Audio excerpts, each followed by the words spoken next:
Jadi dengan 25 miliar mungkin dengan bunga 8,8% setahun dapat 2,2 miliar ya setahun ya, atau kurang lebih 183 juta sebulan ya. Nggak apa-ngapain dapat uang segitu kan lumayan gitu.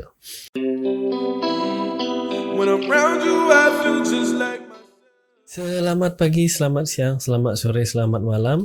Kapanpun teman-teman menonton channel YouTube ini, kembali lagi bersama Amerta Manuaba. Kali ini saya akan menjawab serta mungkin meluruskan ya beberapa pandangan teman-teman tentang video saya kemarin yang mengenai menabung rutin 100 juta per bulan di bibit. Sekali lagi saya sampaikan, saya tidak dibayar untuk mengiklankan bibit, apalagi mengiklankan dana mas stabil yang kali ini di video kemarin tuh saya top up ya gitu. Tapi kalau mau endorse, nomor saya di bawah Pak.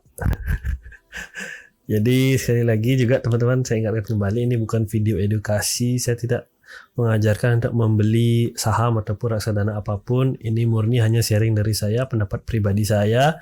Jadi teman-teman saya wanti-wanti jangan mendengarkan ataupun jangan terlalu mengikuti kata-kata orang asing di YouTube. Termasuk saya juga orang asing. Video kali ini adalah hasil riset saya, dan riset ini membutuhkan waktu beberapa hari, dan juga saya sudah melakukan uji coba dari bibit ini sampai 6 bulan lebih ya sampai saat ini. Jadi kalau teman-teman mau menghargai saya dan juga menghargai waktu teman-teman di sini, saya mohon like-nya ya gitu. Jadi kalau teman-teman men-like dan subscribe channel saya, ada kesempatan teman-teman bakal direkomendasikan nih video-video seperti ini lagi, sehingga wawasan teman-teman jadi lebih terbuka. Ada kesempatan video saya ini akan dibagikan ke lebih banyak orang melalui algoritma dari YouTube. Jadi teman-teman yang nggak beramal, teman-teman lain yang menonton bisa terbuka wawasannya dan lebih teredukasi soal finansial. Oke, langsung ke pertanyaan pertama kemarin ya. Pak, aman nggak sih menabung di bibit? Perlu teman-teman ketahui kalau bibit ini sudah diawasi dan terdaftar secara resmi di OJK. Ini bisa lihat sini kalau bibit sudah terdaftar atas nama PT Bibit Tumbuh Bersama.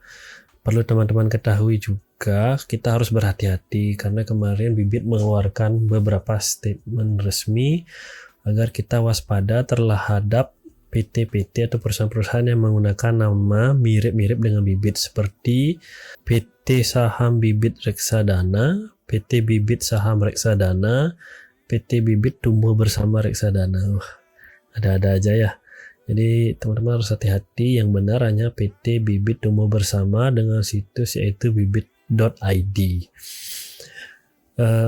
Jadi bibit ini juga terdaftar sebagai marketplace reksadana terbaik kedua setelah Bareksa ya. Alasan kenapa saya memilih menabung di bibit daripada Bareksa adalah karena interface-nya yang cukup user friendly, dan saya juga sudah terbiasa dengan interface-nya tersebut. Untuk pemula juga disediakan robo advisor yang kadang-kadang agak sesat. Jadi teman-teman, karena ini bibit ini sudah diawasi oleh otoritas jasa keuangan, jadi dia diawasi langsung oleh pemerintah ya melalui OJK, kita bisa tenang dan percaya sama bibit. Saya sendiri membeli reksadana lebih dari 1 miliar melalui bibit, dan sampai saat ini juga returnnya juga cukup lumayan ya. Lalu pertanyaan kedua, aman nggak menabung di dana mas stabil? Oke, ini cukup tricky ya pertanyaannya ya. Saya juga sebenarnya tidak mau merekomendasikan reksadana apa yang harus teman-teman beli atau reksadana apa yang harus teman-teman jual. Saya hanya menyampaikan, saya hanya sharing saja. Jadi dana mas stabil ini memang milik Sinarmas ya, dan juga terdaftar dan diawasi oleh OJK.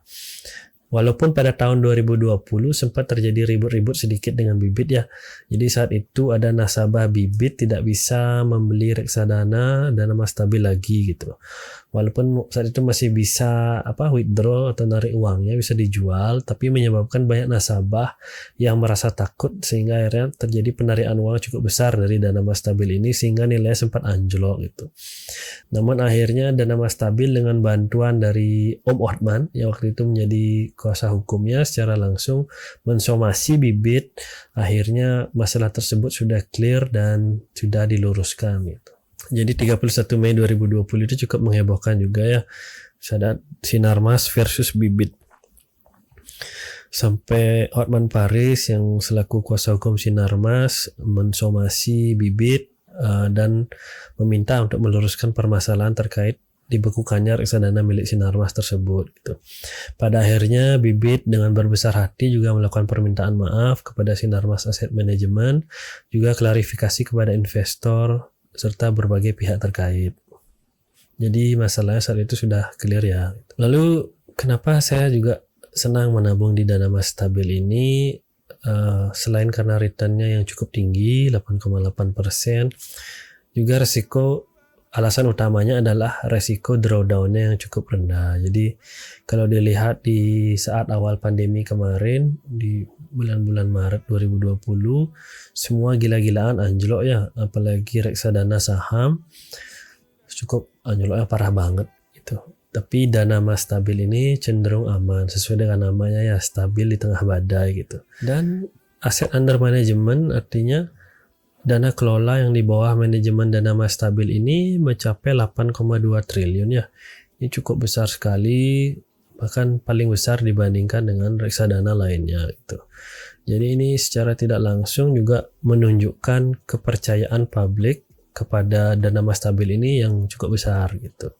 Ya, jadi untuk menabung di dana mas stabil ini kan seperti yang saya sebutkan di video kemarin adalah minimal 10 juta. Berbeda dengan reksadana lainnya di mana kita bisa menabung 10.000 atau 100.000 gitu. Dan ada juga kan lockdown periodnya sekitar 3 bulan, di mana kalau kita menabung kurang dari 3 bulan terus kita tarik karena kita tiba-tiba perlu uangnya, itu bisa dikenai penalti sekitar 0,5% gitu. Tapi kita bisa berargumen kan memang returnnya sekitar 8,8%. Jadi kalau kita minimal nabung 10 juta setahun kan dapat 880.000 atau sekitar 73.000 lah per bulannya gitu. Buat sebagian orang ini memang masih dirasa kurang gitu.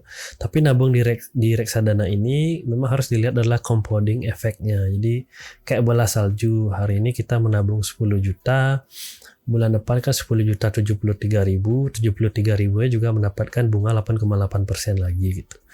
Nggak berasa mungkin saat kita sudah umur 60 tahun atau 65, saat kita sudah pensiun, kita sudah punya uang miliar gitu. Memang ya kalau teman-teman punya uang 10 juta ya sebaiknya uangnya diputar aja ya gitu. Bisa dengan jualan atau sekedar dengan menjadi seorang dropshipper gitu kan, lagi ngetren tuh ya istilahnya apa, flipping burger gitu. Jadi beli di satu tempat dengan harga grosir dan dijual kembali dengan harga satuan atau harga retailer. Kayak Aqua itu loh, bukan iklan lagi ya gitu. Harga grosirnya kan 1.900, bisa dijual 3.000 sampai 5.000 rupiah. Jadi returnnya kan 100 sampai 200% gitu. Jadi cukup lumayan gitu. Daripada ditaruh di reksadana yang hanya 8%, lebih baik kita putar di bisnis gitu. Jadi teman-teman harus tahu tujuan untuk menabung dan investasinya sendiri. Jadi semua orang tuh memiliki tujuan untuk menabung, tujuan untuk investasi yang berbeda-beda. Jadi ibaratnya kita tahulah kita mau berangkat kemana dan tujuan akhirnya di mana. Jadi ibaratnya kan kita tahu tujuan akhirnya di mana itu. Jadi misalnya semua orang memiliki tujuan yang berbeda-beda, jangan maksa naik bus atau angkot yang sama. Kalau reksadana obligasi ini murni buat yang uangnya memang mau diparkir dan berharap menghasilkan uang tanpa ribet ngapa-ngapain gitu loh. Jadi sambil santai ya gitu. Jadi kalau mau return 100% ya silakan diputar di bisnis, emang ada resiko masing-masing. Kalau mau santai bosku gitu ya silakan diparkir aja di reksadana. Jadi di Bibit sendiri ada fitur untuk nabung rutin. Jadi kita bisa set nih, kita cita-cita pensiun di umur berapa, misalnya di umur 65 dengan uang berapa. Jadi kelihatan perlu nabung berapa setiap bulan. Jadi kurang lebih kayak targetnya biar lebih semangat gitu loh. Ingat loh, jadi kaya itu bukan sebuah target. Target itu misalnya dengan pensiun dengan uang 25 miliar gitu. Saya pribadi target memang untuk pensiun saya harus punya uang 25 miliar. Setelah itu selesailah. Bakal santai-santai nggak kerja lagi gitu. Jadi dengan 25 miliar mungkin dengan bunga 8,8% setahun dapat 2,2 miliar ya setahun ya, atau kurang lebih 183 juta sebulan ya. Nggak apa-ngapain dapat uang segitu kan lumayan gitu. Jadi misalnya kayak saya nih, saya set misalnya 25 miliar. Kelihatan sih sebulan saya harus nabung 7,9 juta biar nanti di umur 65 saya bisa pensiun dengan uang 25 miliar. Jadi kalau saya nabung sekarang 100 juta per bulan, bisa-bisa nggak nunggu umur 65 loh gitu. Jadi 10 atau 20 tahun lah udah tercapai target saya 25 miliar. Bayangkan sekarang umur saya 30 tahun, nanti pas umur 40 udah pensiun dengan uang 25 miliar. Amin. Amin paling serius. Jadi buat teman-teman jangan patah semangat, jangan minder. Berkali-kali saya sudah sampaikan, perjalanan 1000 km, perjalanan 1000 mil dimulai dengan satu langkah kecil. Pasang target dengan jelas, misalnya pasang target saya harus punya 10 juta, atau saya harus punya 100 juta, atau saya harus punya 1 miliar. Setelah itu tekun menabung rutin setiap bulan sampai target kita tercapai. Kalau target kita jelas, doa kita juga bakal lebih jelas dan lebih tergambar tujuan kita mau kemana. Saya juga mengajak teman-teman untuk hidup sederhana, nggak perlu mewah-mewahan gitu. Misalnya kalau memang gajinya cuma 5 juta, nggak usah maksa untuk nyicil barang yang harga 15 atau 20 juta gitu. Lebih baik uangnya kita sisihkan untuk ditabung gitu. Dan kita juga cukup dengan hidup irit dan sederhana. Memang ya ada batasan teman-teman untuk mengirit dan sederhana itu seperti apa gitu. Tapi tidak ada batasan untuk teman-teman menghasilkan uang. Jadi buat teman-teman yang merasa sudah irit, sudah sederhana, tapi kok mentok ya, tetap kurang, nggak bisa nabung, saya sarankan untuk membuka wawasannya, untuk mencari peluang-peluang baru, sehingga bisa menambah penghasilan bulanannya. Mungkin itu saja ya dari saya di video kali ini. Apabila teman-teman suka dengan paparan yang saya sampaikan, ini juga hasil riset yang cukup mendalam. Jadi teman-teman kalau mau menghargai saya dan juga menghargai waktu saya sudah membagikan informasi ini, saya minta like-nya saja, like dan subscribe-nya, biar teman-teman juga makin sering dikasih rekomendasi video seperti ini. Serta video saya juga kalau teman-teman like, nanti algoritmanya juga meningkat dan dibagikan ke lebih banyak orang, sehingga lebih banyak orang juga mendapat pencerahan ataupun wawasannya jadi lebih terbuka gitu. Semoga semua sehat selalu dan semakin sukses dan cepat mencapai kemandirian finansialnya. Bye bye.